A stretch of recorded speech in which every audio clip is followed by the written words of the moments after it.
I'll hand the pizza to the guest like right in front of me, and I'll just tell them this is fucking awesome. Like, you guys showed up on the right fucking day. You know what I mean? Like, you just have no idea what's about to happen to you right now. Like, it's fucking exciting. Peyton, thank you so much for being on the show today. How are you? I'm great. Nice to be here. Thanks for having me.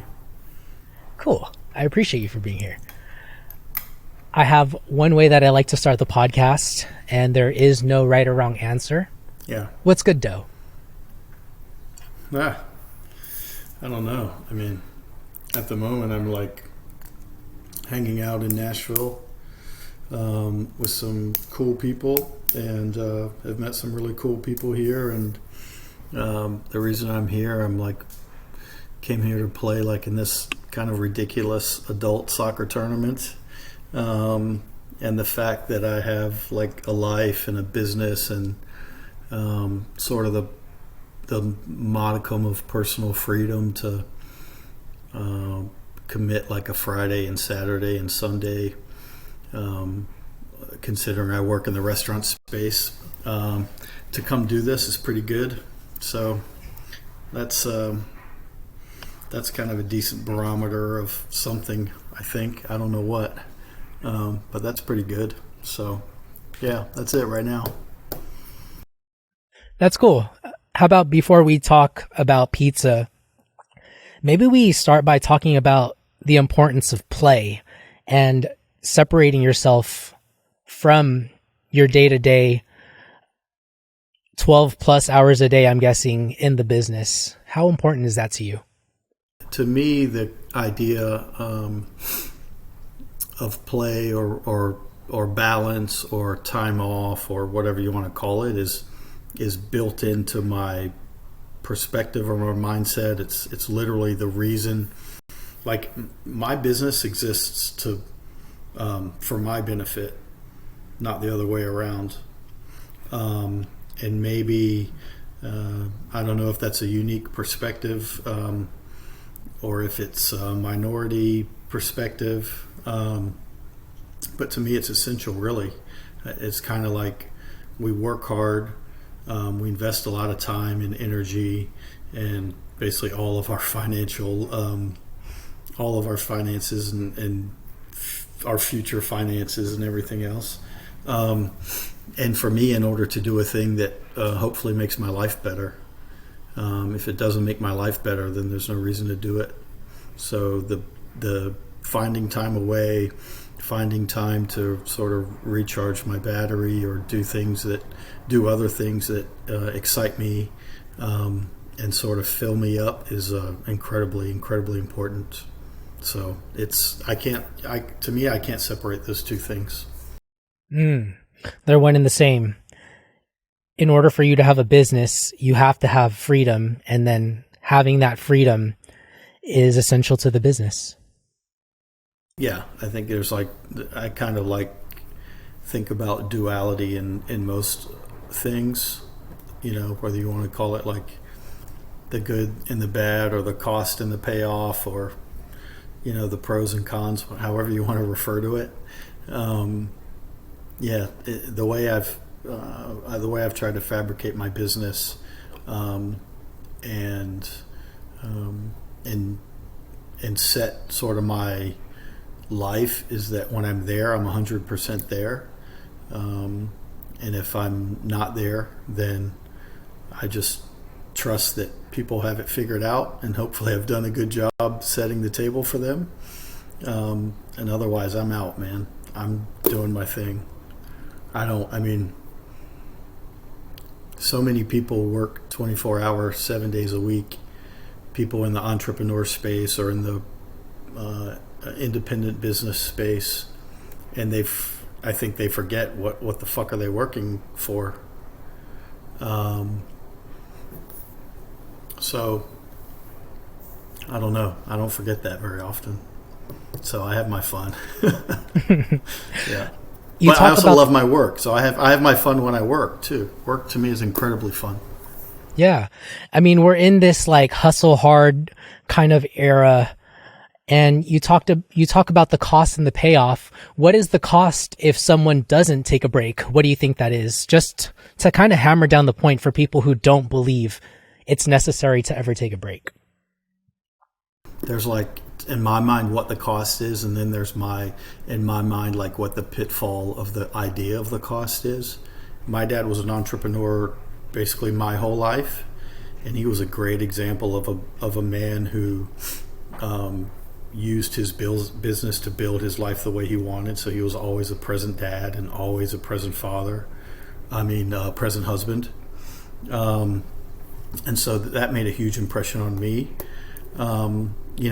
There's cost to people's mental health, to their physical health and wellness, their spirit, their attitude. And I think the pitfall, however, is that everyone believes the cost doesn't have to get paid until tomorrow. And so it's always like, oh, I'll deal with this later, or I'll pay attention to my mental health or my relationships, or I'll pay attention to some other thing. I'll pay attention to tomorrow because that's when it comes due. Well, it's always tomorrow, always tomorrow, always tomorrow. And I see that a lot.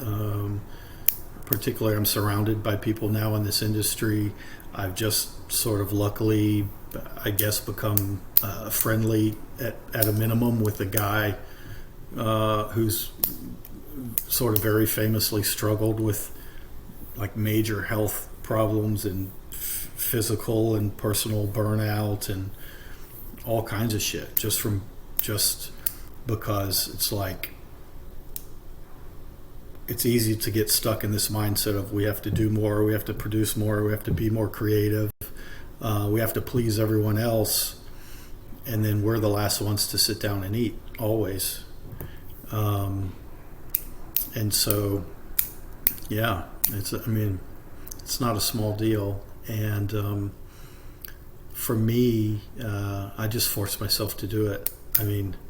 At least initially I forced myself to do it. Now I don't have to force myself. I just get the fuck out. Well, can we hammer on that a little bit? Just because, talk about how you used to force yourself to do it. For someone who is not used to taking breaks, we've kind of laid out why it's important. You get more creative if you can take a break.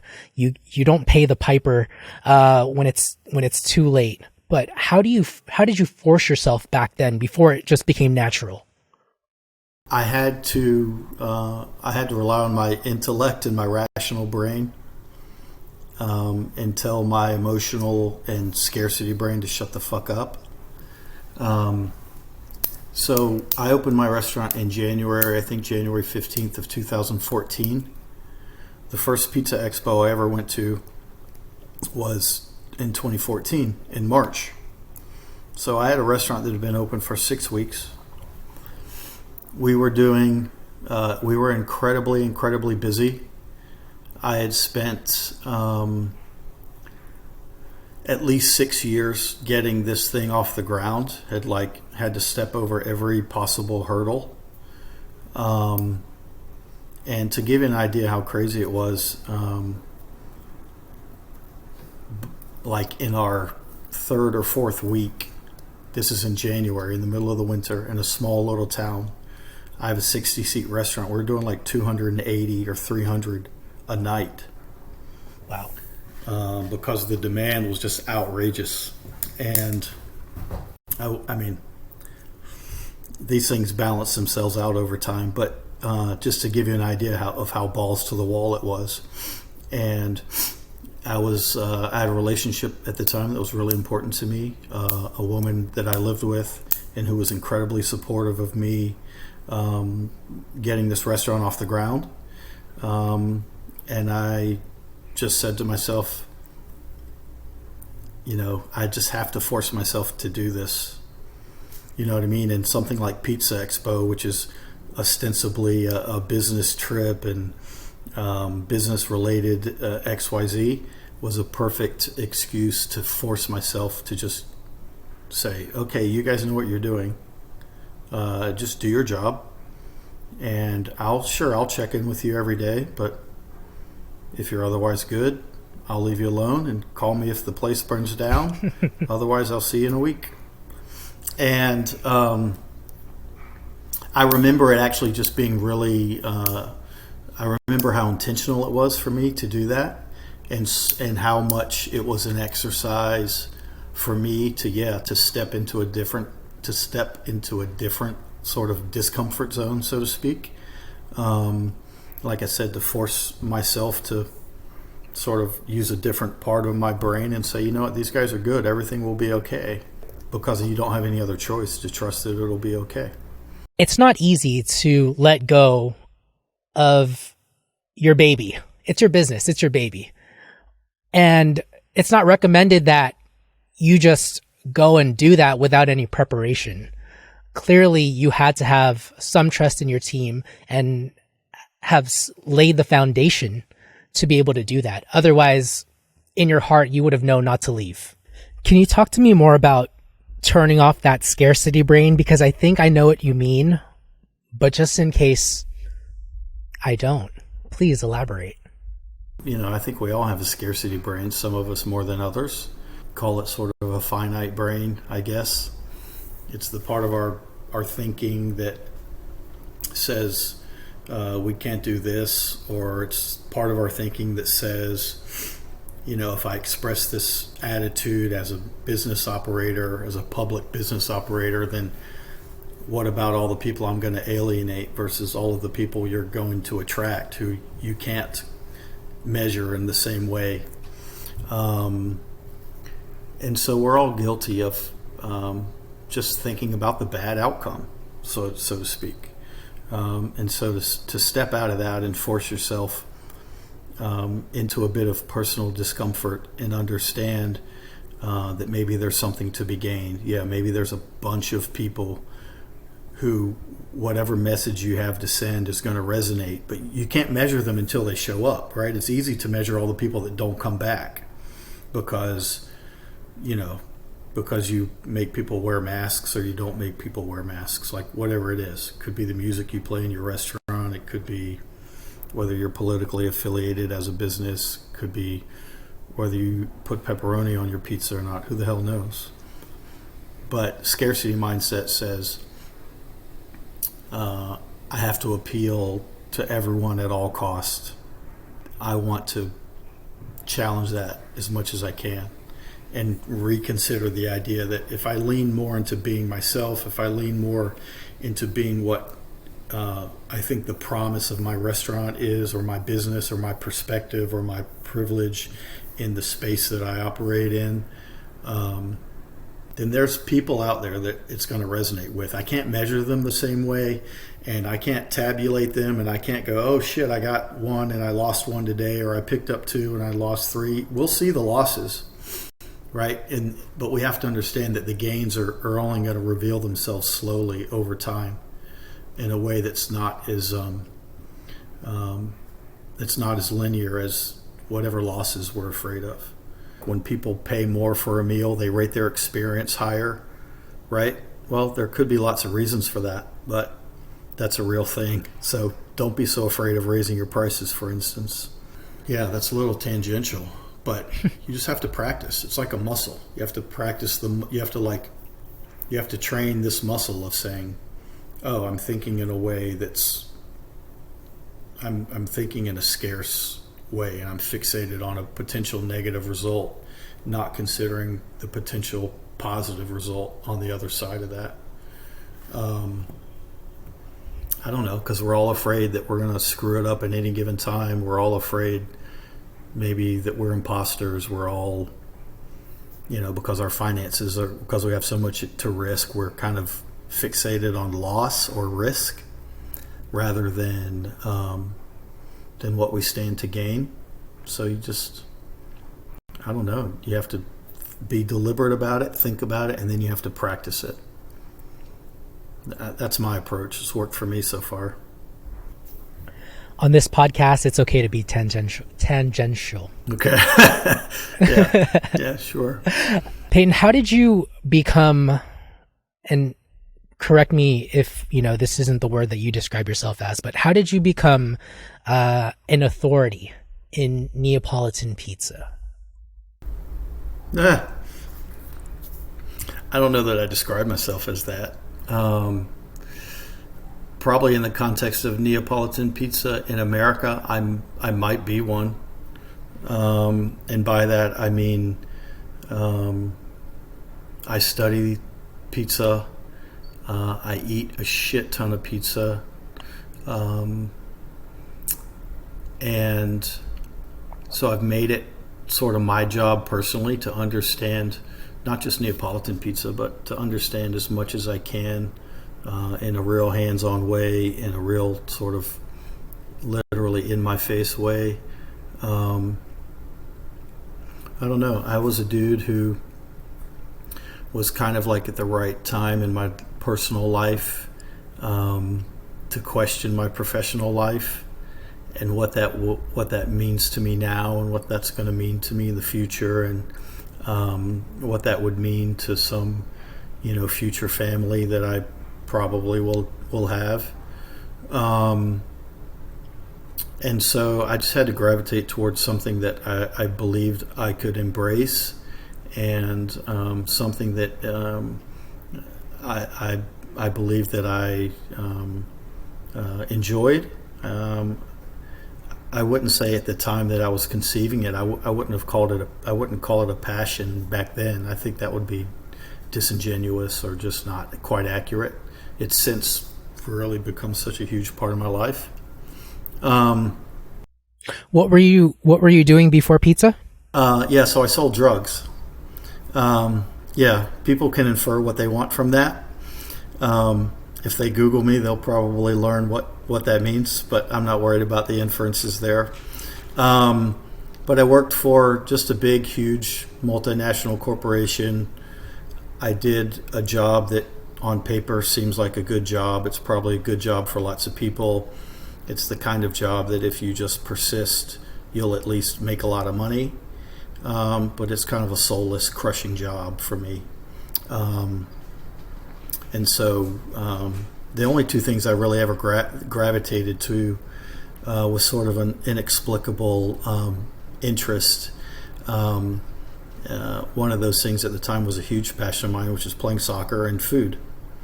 And so I'd sort of tapped out of the concept of a soccer career. And so I gravitated towards food. I said, if I can push myself in the realm of food,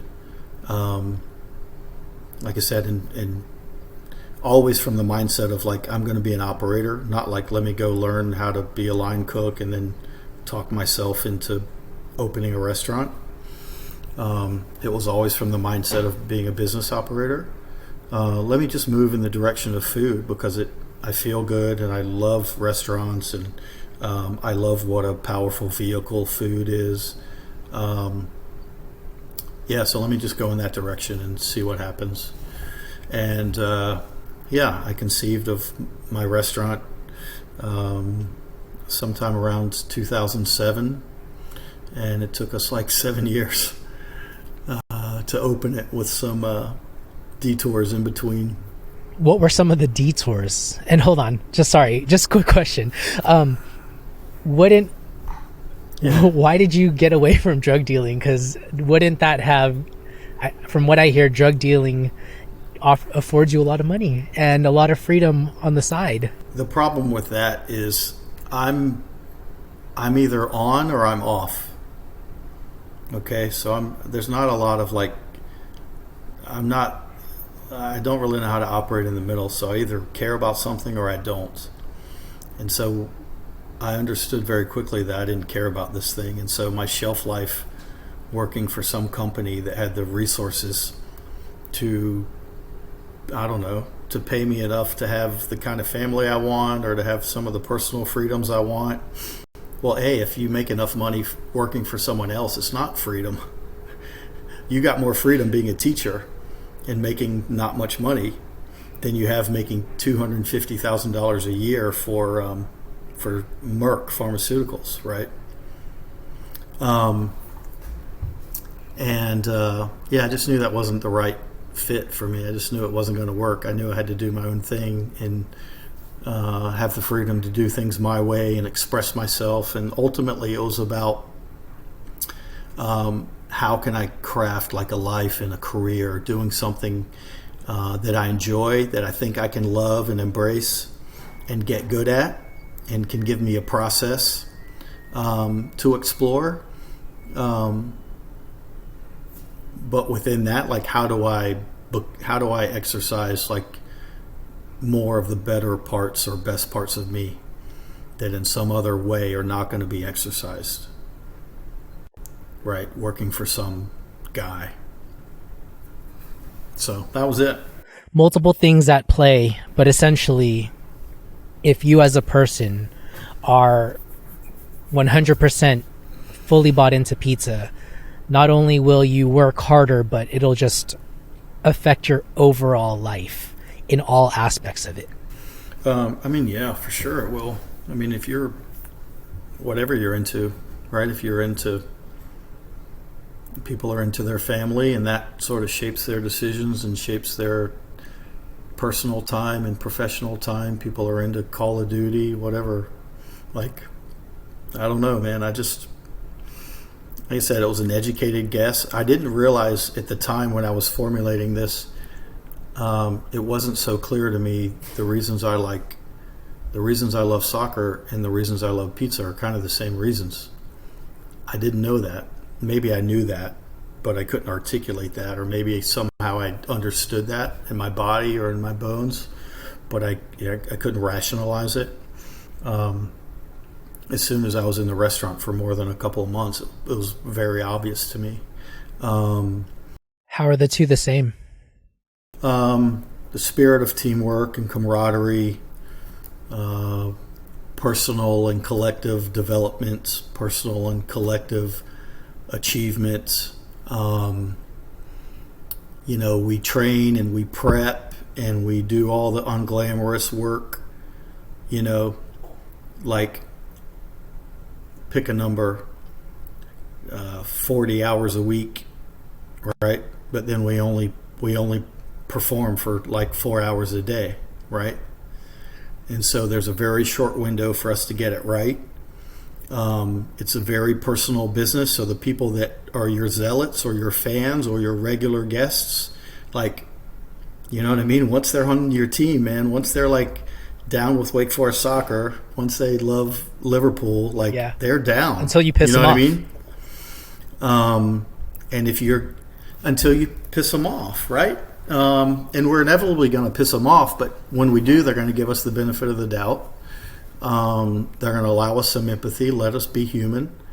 But also when we get it right, they love us enough to tell us and let us feel good about it. And if we get it kind of wrong, they love us enough to tell us and give us a chance to improve. And then the other thing for me is, like, when I say performance, like, I don't know what other people do. Like, I have an open space, an open kitchen, and like, it's 5 o'clock and the door opens. It's like, it's time to work. It's time to go. And so whether it's like doing fun stuff for our guests, whether it's just like minding my own business and like banging out pizzas, and I'm sort of in my own zone, and the guests just happen to be there, that's fine too. But the performance piece for me is very, very real. I love it. I think it's like such a remarkable high. It's like, the way I think about it is like, imagine playing in a soccer match, and if you're performing really good and you're feeling good about yourself, but then you get to bullshit with the fans while you do it. That's what my life is like. It's pretty good. So, do you get to take your shirt off too when a pizza comes out just right and like yell and scream? We don't. You'll get booked if you put your shirt over your head. So we don't do that anymore. But yeah, absolutely. Yeah, like I'll hand the pizza to the guests like right in front of me, and I'll just tell them, this is fucking awesome. Like, you guys showed up on the right fucking day. You know what I mean? Like, you just have no idea what's about to happen to you right now. Like, it's fucking exciting. Dropping a pizza that is just, you know how good it is, and if you're lucky enough, you do that 100 times plus an evening. It's fucking fun, man. I don't know what to tell you. To a certain extent, like, the guests are irrelevant to that. That's my process. And I just feel like if I can feel myself and I can feel my crew and my team around me, like, how can the guests not feel what's happening? Like, how could they not? Conversely, if I was in a shit attitude all the time, they would feel that too. So, yeah, I don't know, man. That's 100. I mean, Andrew Bellucci has this quote where he says, I know that if the pie is going out the way I want it to, and it's satisfying to me, then it's not about, whether the guest likes it or not. It's what comes out of my oven and I'm proud of, right? And if it's not to their taste, it wasn't meant for them, but it's perfect in my eyes. Yeah, no harm, no foul. Yeah, I totally agree. So speaking about dropping the pizza right in front of their face, I reached out to you because you do this intimate, very exclusive service called the Pizzakase. Yeah, so I've been, I don't know, I'm not like the biggest devotee of like Japanese culture in the world by any long shot, but I appreciate the spirit of that you find in Japanese culture, whether you call it shokunin or whether we talk about just like the concept of craftsmanship for its own sake, irrespective of the external reward. I mean, I've been to Japan, been there once, been to Tokyo once, and have seen this firsthand in all manner of things. Coffee, tea, music, bar, pizza, sushi, retail, like, and kind of my point of saying, like, when I'm sitting there just banging out pizzas and I'm feeling good about it, the guest is like sort of irrelevant. Like, that's kind of what I mean. And so I love the concept of Omakase, which basically means you just let the chef do what he wants, right? Typically, you might sit at a sushi counter and you get the Omakase and you just back the fuck up and let him put the plate in front of you. That's the way I like to eat. If I don't absolutely trust the people that I'm trading money with, then I'm not sure why I'm there. And so, and it really furthers the narrative of the kind of restaurant that we want to be. I think being in the pizza space, and especially with pizza in our branding, that it can be tough for us to really feel like we can push the envelope, and it's hard to find the balance. So I love the idea of this Pizzakase, and it basically just says to the guest, hey, listen, trust us, leave us alone, let us do our thing, and I promise you'll be more than satisfied. And so far it's been great. I've had this idea for a little while, maybe a couple of months. I've been running this as a standard thing, both on our menu and guests can reserve. And so far it's been awesome. Can you describe just a night of service, just from beginning to end? How does it look like? The guest basically books. Typically they book online. I mean, it's sort of like becoming a bit of a thing. So people talk about it, they put it on their social, or whatever, they tell their friends. And so most people book online. We've had a couple people sort of randomly. It is on my menu, but I don't anticipate that's the likelihood. And so the only expectation the guest has is basically that they're going to just get what we give them, right? I think the description of the Pizzakase tells the guest something to the effect of, right in the spirit of Japanese omakase. Just let us smash you with pizza and we'll go from there. So it's cool. I have basically I've got a counter in front of me. I've got a long, like maybe a 20-foot counter. I've got my saute and my garde-manger station, and the pizza station's right next to that at the end. So I basically reserved the 4 seats right in front of me. And those seats are reservable for Pizzakase. So the guest basically sits down, pretty basic standard. Like we greet them, make sure they have some beverages. We offer them a wine pairing, which I can put together really pretty quickly, either on the fly based on what I determine I want to do, or maybe I've done it in advance. If there's really something that I think is interesting or fun or something I think is worth noting and doing in advance, I kind of like to do it on the fly. And then they just sit back. So we'll start with like a small little just plate, sort of like a starter or a small little appetizer.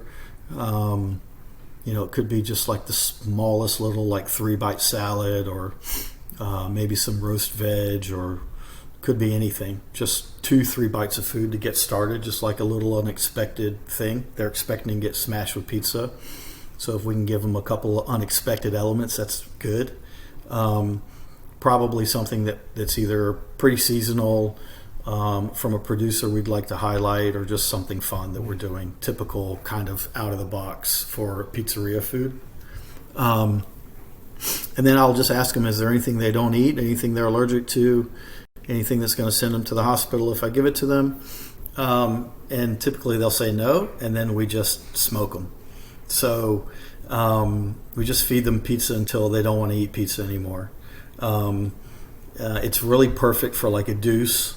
So that's why I have those 4 seats in front of me. I can do a couple of deuces concurrently. Most people tap out probably around 3 pizzas. But certainly we've had guests that are just like, keep coming, right? And obviously if that's their spirit and if they're that into it, like, we're going to bring it just as hard for them. And the idea is that we just get to showcase like really whatever has us, like whatever we're excited about. And so mostly that can be many things. It can be particular ingredients that we want to highlight. I do a lot of homages to pizzas I've eaten other places. I like to do that so that we can sort of show the guests like, okay, this is Neapolitan pizza, certainly that we're doing. I have my own way. If you want to eat, this is not also pizza that you're going to eat on Via Tribunale either. That pizza is very different than the pizza I'm baking right now. So why don't I make you Gino Sorbillo's pizza or Di Matteo's Portafolio, right? And I'll wrap it in paper and force you to eat it like a wallet right here at the table. Cool. I do this, speaking of Tokyo, this pizza margherita from Savoy in Roppongi is like a very distinct thing that I'm very into, and so that would be like an idea of an homage pizza that we make. Pizza marinara al mare, like from Pizzeria Brandy, is something I've been doing recently that's just fucking delicious and bright and clean. And you know, when you put a bunch of seafood on top of the pizza, people are like, they just don't know if it's going to be good. They're half skeptical, and so to surprise them is really interesting. We may do and have done like different styles within the realm of like things that you would eat properly. Naples pizza fritta, pizza montanara in various capacities, pizza ventaglio, open the skin, douse it with a little bit of oil and salt and pepper and oregano, fold it, and then open it up like a big book kind of. Stuff it with ham and cheese and dressed salad, and cut it and stack it, like a fucking Bennigan's triple club or something, and smash it with Parmigiano Reggiano. There's so many things that I see in pizza that are exciting to me, and quite frankly just give me a fucking hard on, and things I've eaten, things that I've seen on the internet, like things that I want to reproduce. Like we fuck around with squares. Sometimes they're grandmas, sometimes they're big, huge Sicilians, sometimes they're somewhere in between. And so we'll fold that into the mix. Like literally anything and everything. And it's so much fun because the guest really has no idea what's happening. For us to do enough varieties of, essentially the same thing, to keep their interest is a challenge and is fun. For us to open their eyes and say, okay, this is Gino Sorbillo's pizza. This is Savoy's pizza. This is Pizza Montanara. Here's a square. Here's a thing that I saw that these guys do. Pick a place at Kefico when they just smash it with parm and smash the cornicione with fresh grated Parmigiano Reggiano. And then when that's all said and done, then we go, okay, this is our pizza. Right? So you've had this and we've had this, or we've showed you all these different techniques.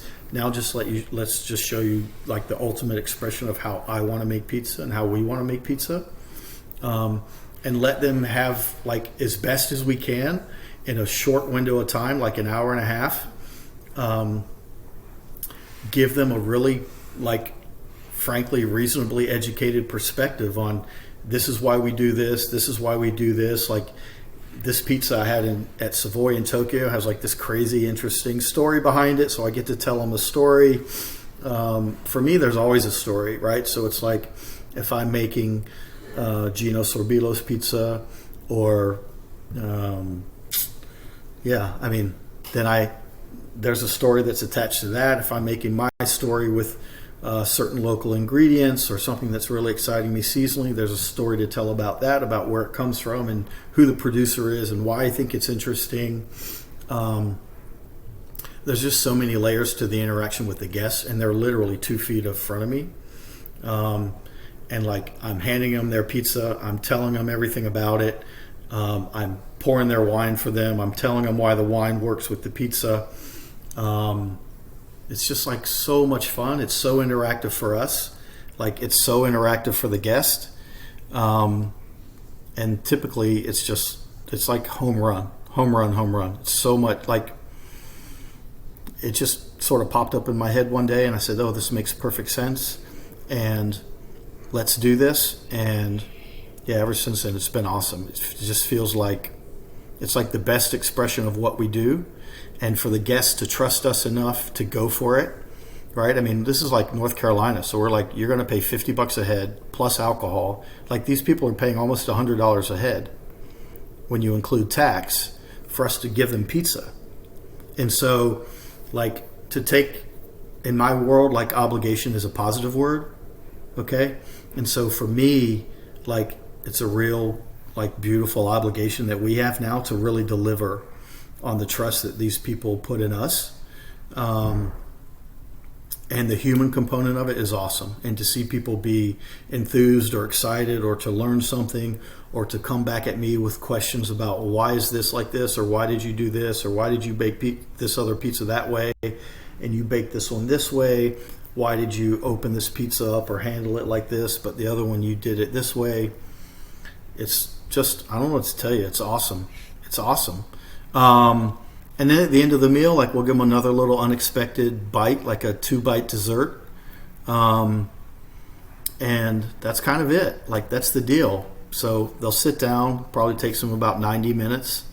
So it's a nice, like leisurely meal, like with a bunch of cool surprises and a fully engaged host.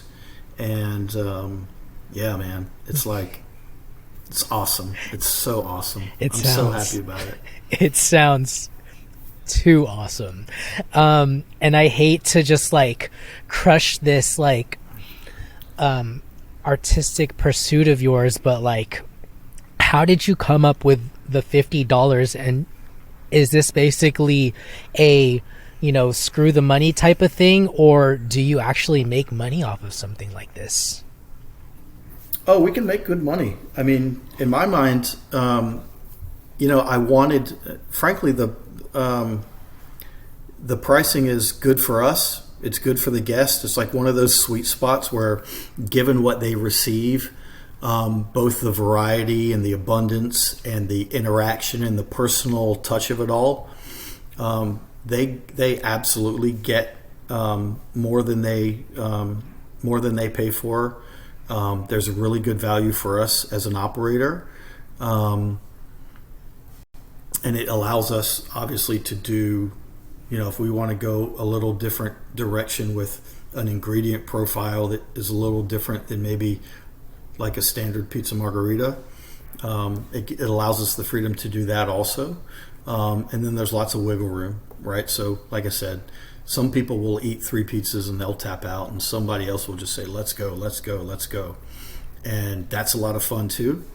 But also, when it comes to pricing, I think there's lots of things. And for an event like this, for an experience like this, which is what we call it, like on Talk,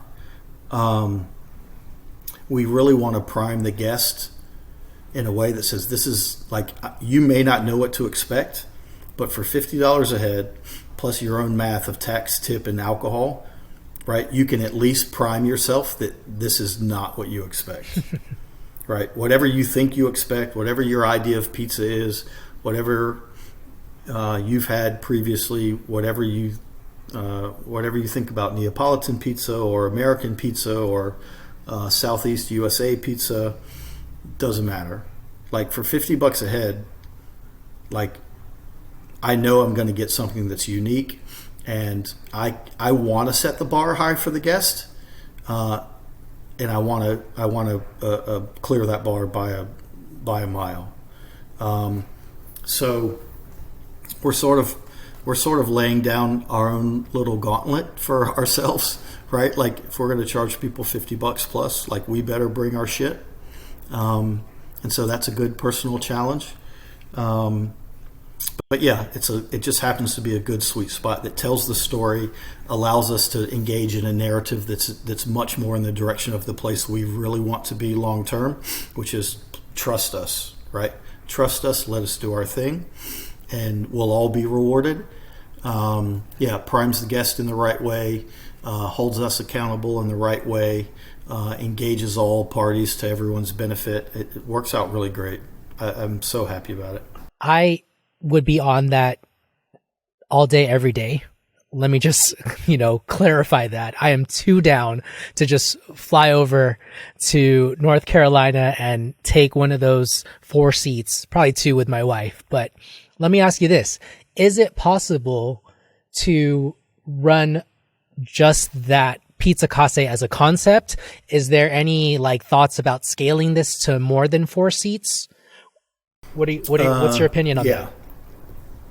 The answer is absolutely, and the answer is yes, and the answer is with the appropriate planning. So initially, this actually started out as we work in normal times. We work 5 days a week. Okay. During COVID, we stretched it back to we dialed it back to Wednesday through Saturday, 4 days a week, and we're still at 4 days a week. And until the 4 days that we have are super robust service days, I might be right, wrong, I might be an idiot, I might be a genius. I'm not opening a 5th day if we're not doing a really robust 4 days now. Right. It's just the way it is.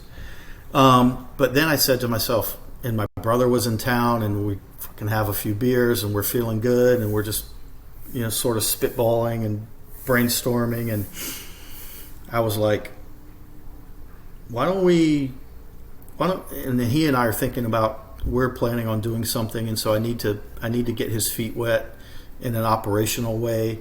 And I was like, we probably had 5 G&Ts at this point, and I was like, let's open on Tuesday, and we'll do a Omakase pizza, and we'll just fill up the counter, and we'll just give people pizza, and you can serve them, and I'll make all the pizzas, and we'll fucking bang it out, and we can hang out, and it'll be fun. We'll have this brother fucking hangout time. And that was that took a little too much planning for an off the cuff thing. And then I was like, okay, well, shit, I can do this like live time, anytime. Let's just put this on the menu. And then, yes, so that was sort of the genesis of that. And then in terms of, can we do this more, or can we do it in a larger format, or can this be its own distinct format? The answer is yeah. But with caveat, right? Like all the time, absolutely not, because nothing would ever get done. I like my freedom to do interesting, funky things, right? I have more. I mean, if I'm going to make X dollars a week right now, whether it's 5 days or 4 days, I'm going to choose 4 days and maybe use that fifth day if I want to do something funky and interesting. Like, why don't I do 2 Pizzakase seatings, right, on a Tuesday night? I got 10 people, so I'll do 20 people, right? And it'll be me and one person. It'll be super intimate. Turn all the lights off, just all candle light, ambient oven light, and take home $100 a head on 20 covers, and we'll be there for 4 hours, and we'll have a great, like, fun, intimate, unique experience. And so the thing for me is, like, how can we continue to stretch our legs? How can we continue to drive this bigger, broader narrative of what we really are, which is anything but a pizzeria? I don't mean that to sound pejorative, because there's nothing pejorative about pizzeria. And then also, like, I don't know, in my community is really, it's kind of small, like normal, like medium-sized city small, right? Like, I don't know, it's like the 4th biggest city in North Carolina. It's not very big, like say 200,000 people, but it's pretty conservative. It tends to be, people, in the way people consume, they're pretty conservative. People tend to want things the way they want them, rather than praise excellence or individualism or a unique perspective. And so, for my own purposes, for having to show up every day, like, I want to do it my way. Also, I want to show to people in my community, to people who are afraid that they can't do it their way, that it'll never work, that, we have to sell fucking chicken Caesar salad to everyone. Like, there's a lot of people that want to do their thing and they're afraid to do it because they've never seen anyone do it. And I'm one of the few people in my community that does it that way. And so I really sort of self-appointed, I guess, like, wear the mantle of, like, can we be a role model for other people? And so the more we can stretch the boundaries a little bit, the more we can be unexpected to people, the more we can open people's perspective and minds, and again, just say, look, trust us or don't, like, we'll find our people. Like, there's an immediate personal benefit to me, but there's also a larger community benefit that's really important to me, which is, like, if you're prepared, if you're diligent, if you know how to work, if you're willing to put in the time and the effort, and be attentive and execute, like, you can do your thing. Like, you can do your thing.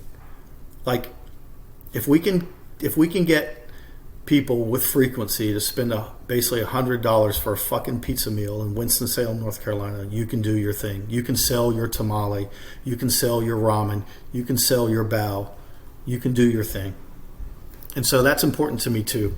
And so the more we do this, like, unusual or different or novel sort of programming that we've done, and we have a history of doing this, the more we can show people, like, yeah, you can do this on your terms. You don't have to just trade money on someone else's terms. Love that. I love how creative this, type of service is, how it sticks true to who you are, and not having to sell yourself short by just relying on Caesar salad sales. And I love how it ultimately, I would never sell Caesar salad. and I love how Never sell Caesar salad. I love how it ultimately goes back to just building that fan base of yours.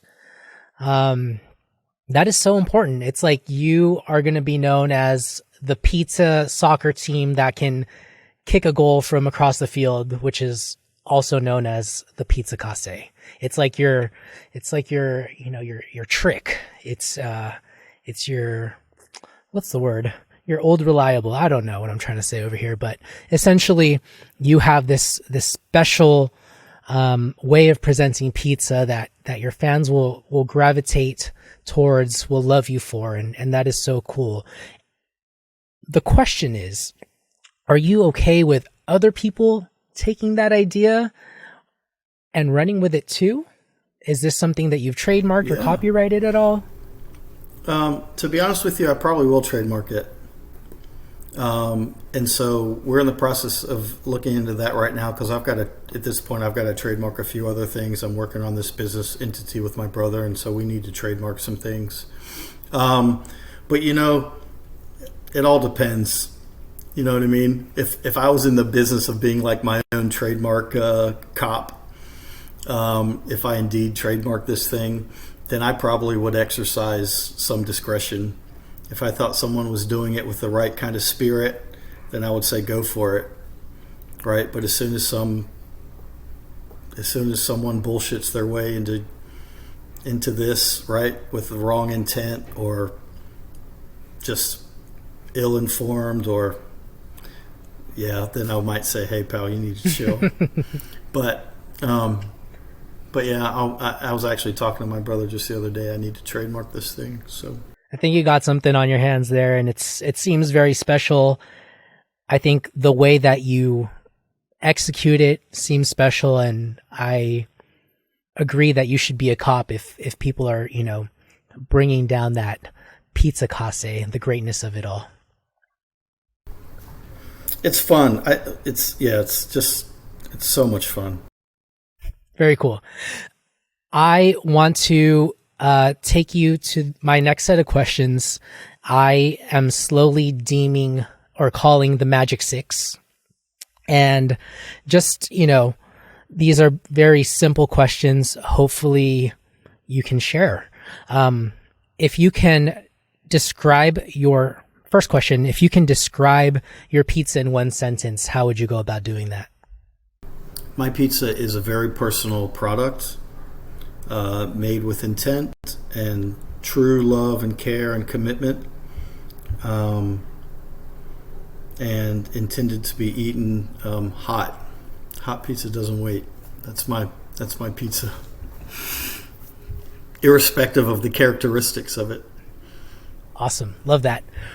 What kind of flour do you use? Oh, I'm a Caputo whore all day long. So colorful you are. I mean, I was very much Team Caputo just before I really knew anyone in this business.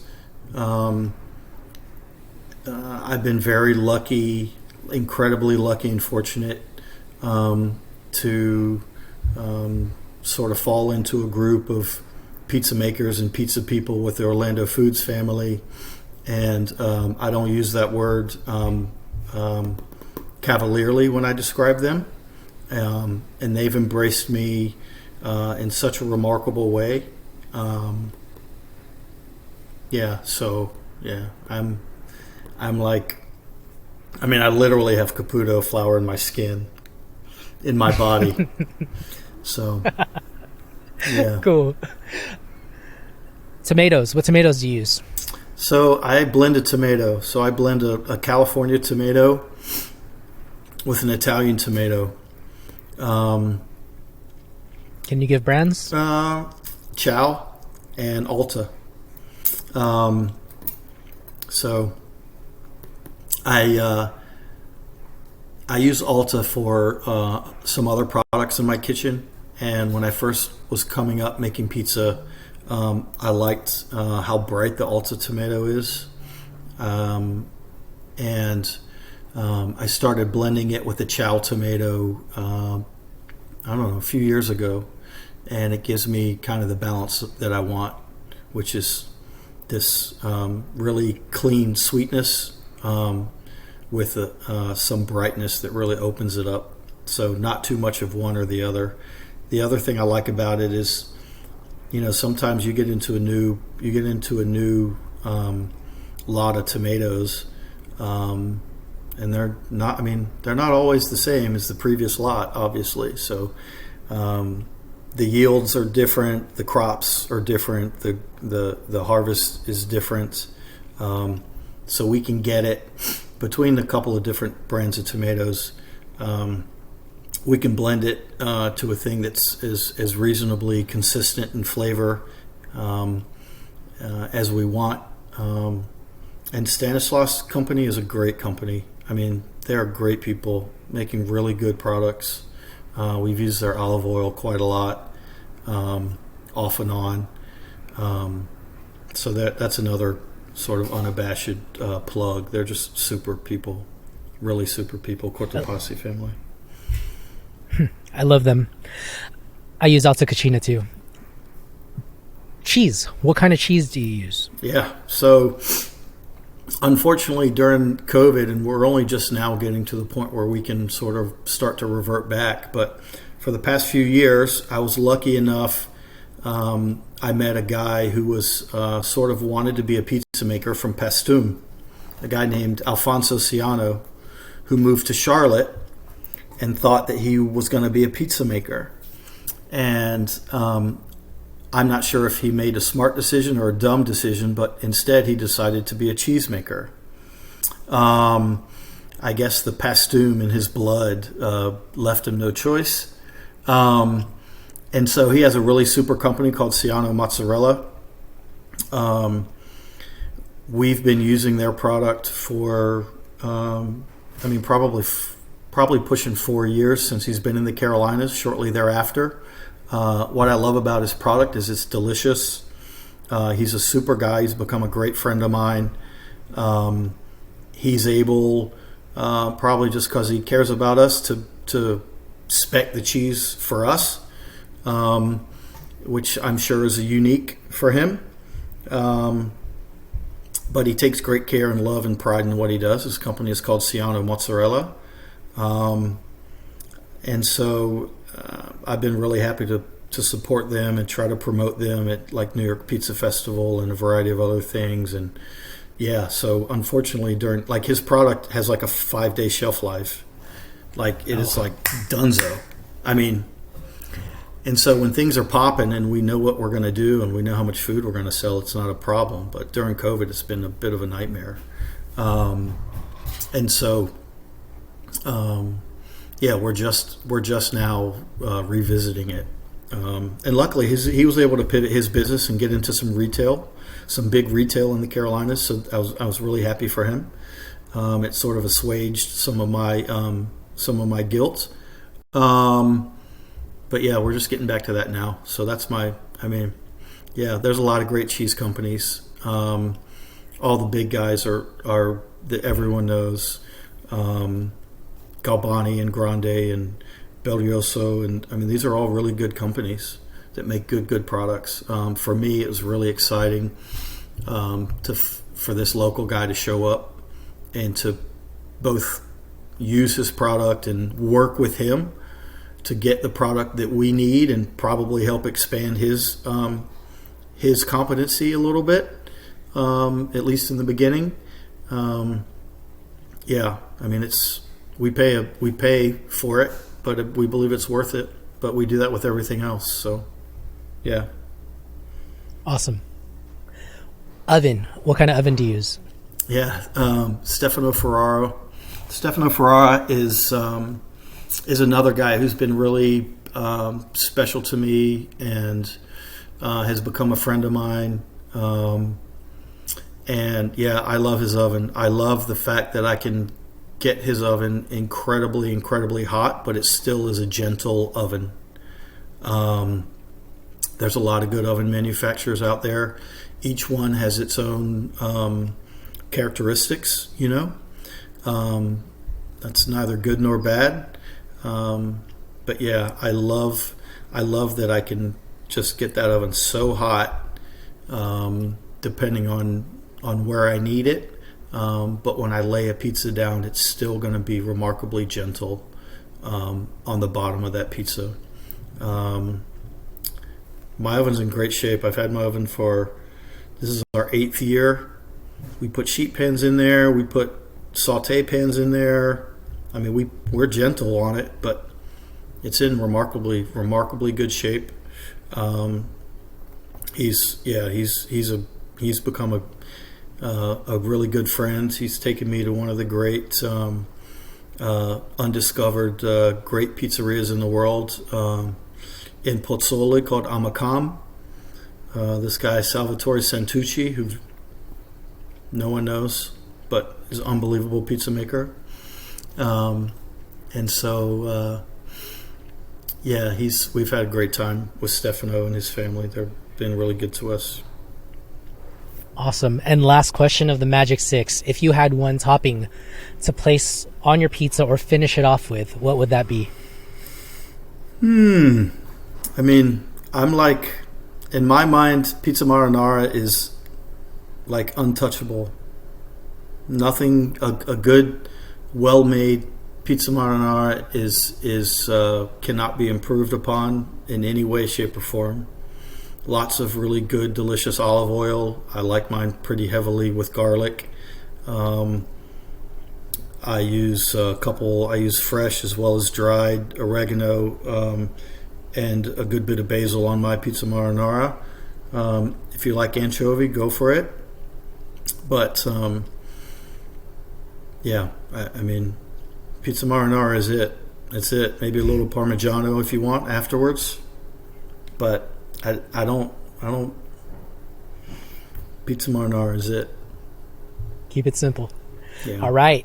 I have 2 questions that I normally end with. Are you okay on time? Yeah, I'm good. Perfect. What is one mistake that people can avoid in the pizza business? Here's the thing. I think this was very central to me creating my business. It was very important that, for me at least, that I could do something that was very personal, but also had to be business. I had to be sound from a business standpoint. And I think one of the pitfalls in pizza is that as a broad category, it's a commodity space. It just is. Whether it's the big chains, whether it's Applebee's probably has something they call pizza or flatbread on their menu. Every gas station, convenience store, concession stand, and so the thing that I was always fearful of was that, and it just so happens that the way I frame my business and my belief in using the best things I can get a hold of, that just sort of jives with me personally. And, people can see things however they want to see them. From an independent operator's standpoint, I think if you're going to go compete in a commodity world and sell commodity products, you're fucked. You have no chance. Because you're competing against monsters, like monster organizations.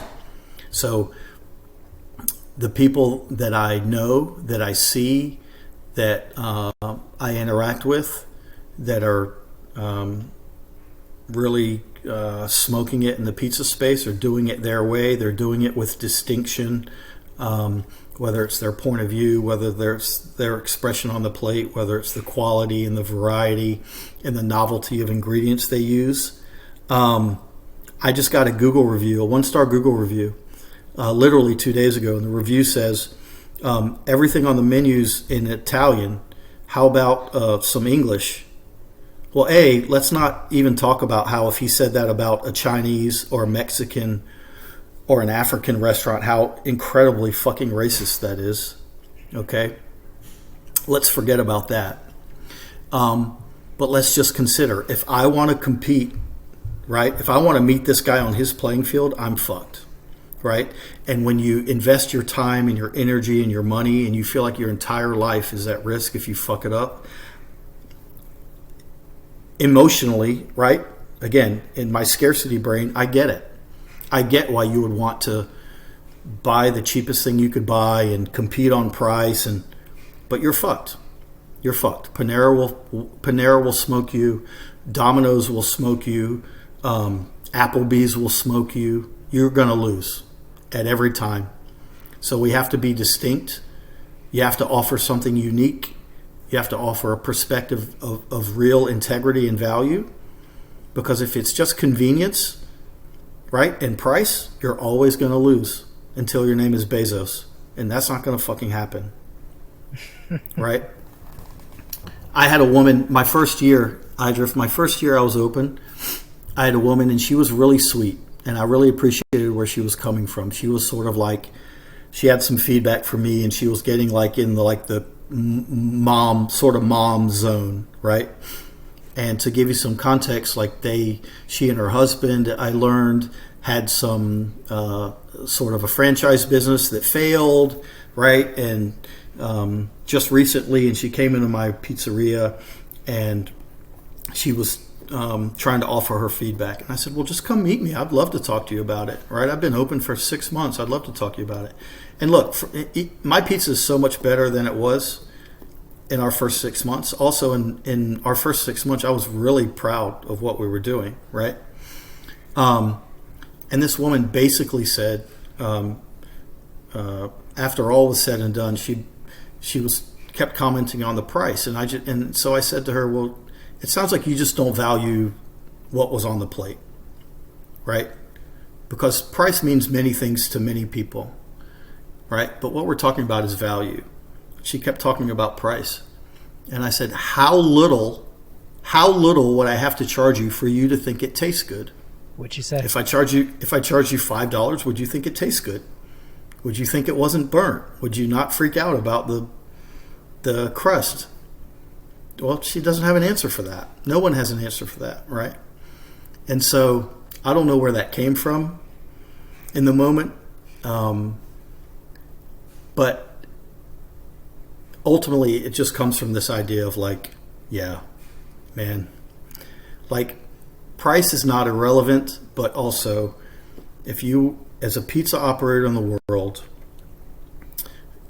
when as much as we're very much into this artisanal people, a lot of people like me, and a lot of people that inspired me, a lot that I know, a lot that I don't know, who are taking this like really hyper personal pizza thing into the world, we're still vastly outnumbered by cheap multinational convenience and robots and all kinds of other things.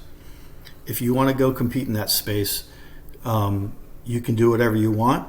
But if you ask my opinion, I would say be distinct. Even if you want to sell a cheap bar pie and like Schlitz malt liquor or whatever, and that's your shtick, like do it with distinction. Don't compete on a Goliath's turf would be my long-winded answer to a prospective pizza operator.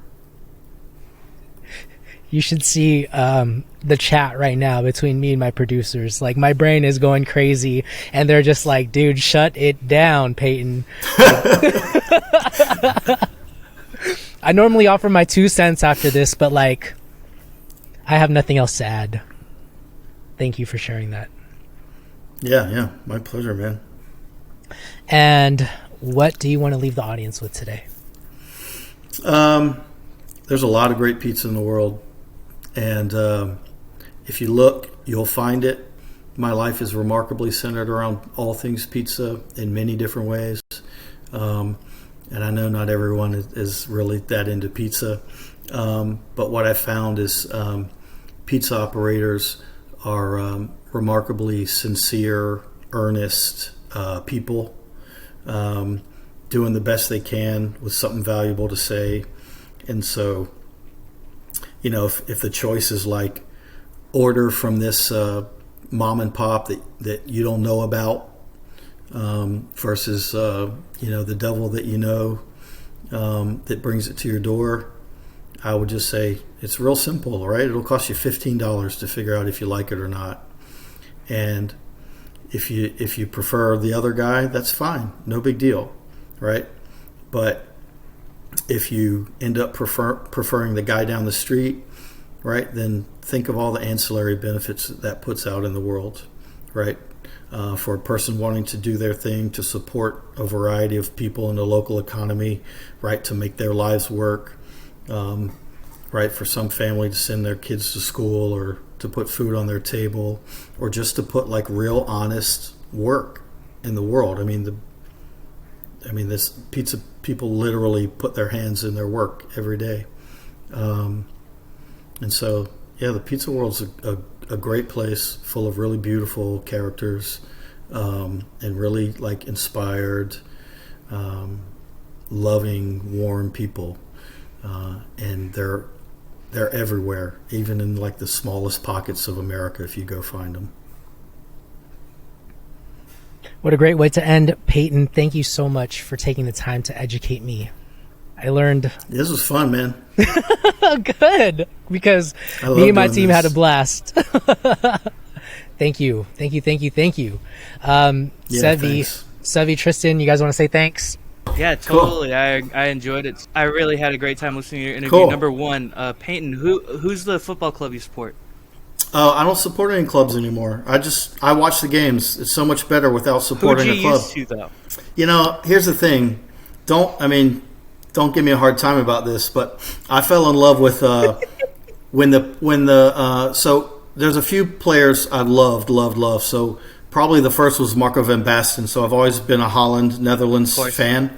Marco van Basten is like a god. And then obviously Napoli Football Club via Diego Maradona. Of course. And then when soccer started to really show up on American TV with regularity, Eric Cantona just showed up at Manchester United.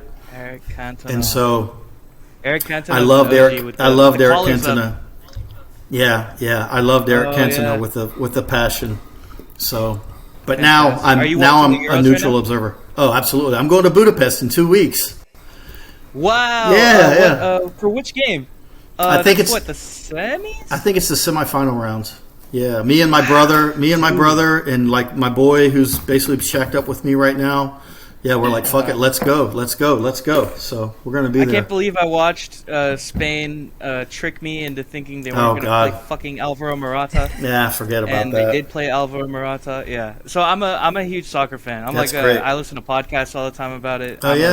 I'm a Man City fan, but that's only because I felt like I needed to be a fan of a club that was as popular as I was in soccer at the time, and that was like, I don't know, 8 years ago. Yeah, sure. So, hey, do you know this guy? Team with no history. Do you watch like Soccer Cooligans? No, I listened to there was a podcast on Bleacher Report called BR Football Ranks. They do their own soccer podcast now, and then these guys from Britain called Tifo Football. Both of them are amazing. I've heard some. I'll have to. I found some great podcasts with like old footballers. I forget what it was. I'll try to send them to Idriff via email, and then that'd be awesome. So this guy Alexis, who does the show Soccer Cooligans, he used to work with Scott Wiener on the pizza tours. Whoa, that's a crossover I'm not expecting. Idriff, did you know that Scott Wiener was like that? Yeah. No, it's not Scott Wiener. I don't know if Scott Wiener's that into it, but this guy Alexis, who worked for him. Yeah. Wow. That's crazy. Pizza and soccer, man. What a theme. Hey, the Italians are going to do great. Who do you think's going to be in the final? What's your early doors prediction? Fuck if I know. I haven't even looked at the bracket. I think either France or Belgium. I don't know where the bracket comes out. I think either of them will be in the final. I think Belgium's a little too and then old. Who knows? That backline is suspect. Courtois is good. Yeah, they're old. Courtois very good. They're old. My favorite player in the world is Kevin De Bruyne. Oh yeah, he's so class. We'll just make sure he's fixed up soon. I think France is just going to win the whole freaking thing still. Like that. They're that just too talented. Unfair. Yeah, they're too talented, Unfair. and they will be for another decade. It's pretty shocking. Dude, if I eventually make my soccer podcast, I'm just gonna have to have Peyton on it. I guess this man's got knowledge. Oh, do it. I've been to like the 4 biggest derbies in the world. So you should have me on your podcast. Okay, so I'm sitting here and now I'm thinking it's you've. Wait, did you go to like Argentina and do like the River Plate, like River Plate Boca Juniors? Yeah, so it started with El Clasico, and then what a game. and then it was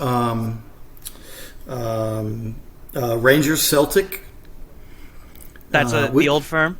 Yeah, the old firm. We had to buy season tickets to Rangers to go see that game, and we saw Boca River Plate, and then always heated. Oh my gosh, what's wrong with my brain?